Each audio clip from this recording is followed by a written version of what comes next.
And it's time for You Are What You Eat. Harvard researchers have found that by reducing your salt intake, you can also reduce your risk of stroke, and you may be able to reduce your risk of heart disease. Joining us now with the details of the study is Mark Mincolla, PhD, a natural health care practitioner from Cohasset, Massachusetts. Hi, Mark. Leslie, good morning to you. All right, we're talking about salt intake. Tell us about this study in particular. We are indeed. Well, this is actually the very first of many studies that really clarifies the fact that there is a direct corollary between sodium intake, salt intake, if you will, and heart disease. And this is an extensive study. 3,000 people were looked at in this study between the ages of 30 and 54.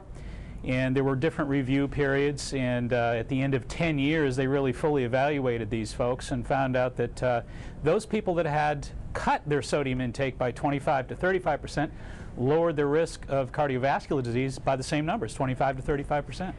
How much sodium does the average person take in, and what are the standards that we should be following? Well, I think at this point in time it varies between 6,000 and 15,000 milligrams per day.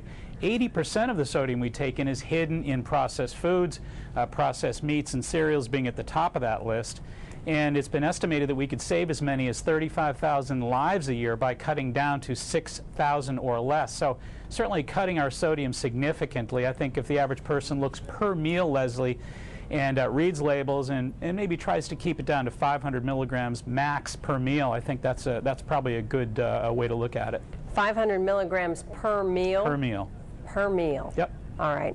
You said you have to read the labels, and you really do. What are some of the hidden things that you might not think would have salt but do? Well, a lot of the prepackaged canned soups, for example, can have up to 1,000 milligrams per serving.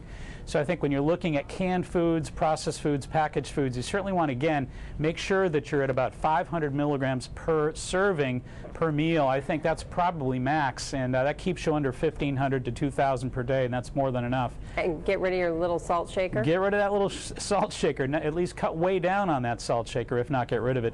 If folks want to learn a little bit more about this specific study, Leslie, they can check out our website at www.maxhealing.com. Okay, thank you very much, Mark. Thank you. And next week, a common over-the-counter food supplement significantly reduces the risk of heart failure. We'll tell you about that.